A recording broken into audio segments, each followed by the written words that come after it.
Lecture topic: Unblocking the heart from evil temptations. Bismillah. Yesterday we discussed about how dirt causes blockages.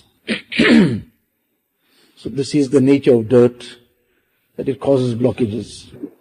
Just as physical dirt, external dirt causes blockages externally, dirt in the heart, internal dirt causes blockages internally. That blocks the spiritual heart.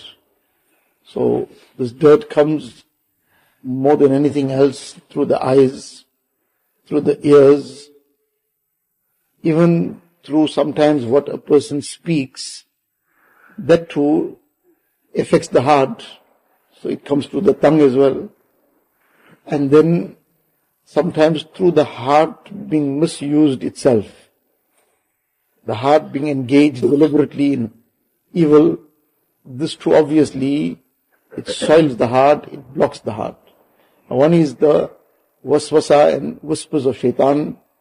So the whisper of Shaytaan is the whisper of Shaytaan. It has no reality in it. And the only thing to do is to ignore it completely. To ignore it, that is the prescription, that a person totally ignores it. Ignoring it means what?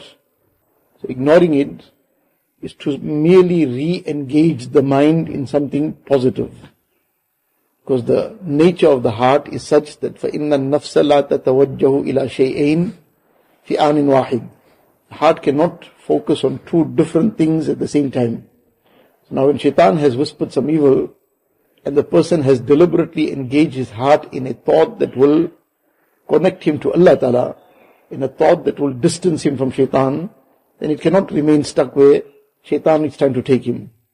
So if he engages his heart correctly, then that heart will now be unclogged from what Shaitan is trying to take it towards. So the thought, one is the whisper of Shaitan, the evil thought.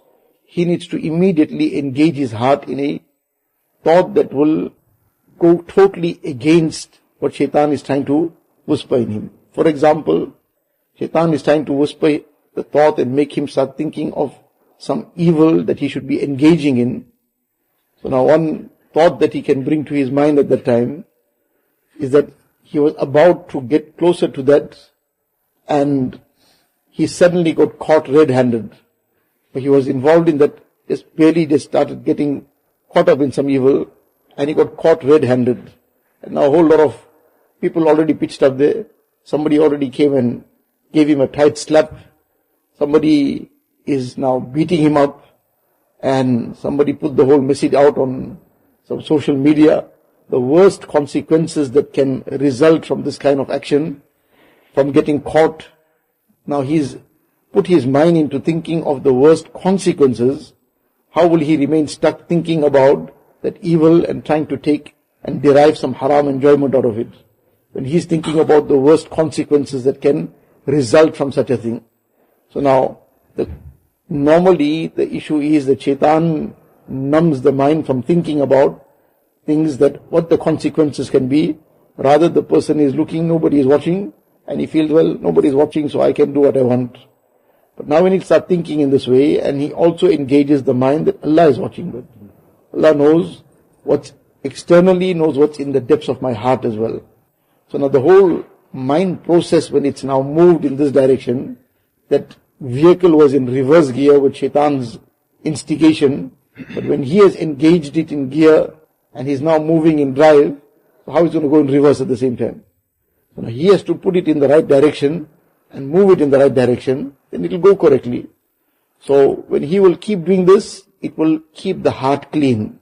When the heart remains clean, then it will get saved from these blockages. And otherwise, Allah forbid, initially a blockage is not immediately detected. When a person ends up with a heart attack, he says, no, this was a blockage that was building up over time. And now it came to its peak, and when it came to its peak, it just was not detected. You didn't feel any symptoms, but now it came to its peak and in one hit, took the person down completely. So often, a person doesn't realize what's going on. Allah forbid that blockage hits a peak. And when it hits a peak, then everything crashes in one moment. The person needs to be all the time conscious of Allah Ta'ala, making Toba, istighfar. We are insan, we get soiled by the things around us, and we have to constantly be making istighfar and learning how to engage our minds correctly. This will become the means of the heart staying clean. Allah Ta'ala give us them. अल्लाह अल्लाह कैसा प्यारा नाम है, आशिकों का मीना और जाम है।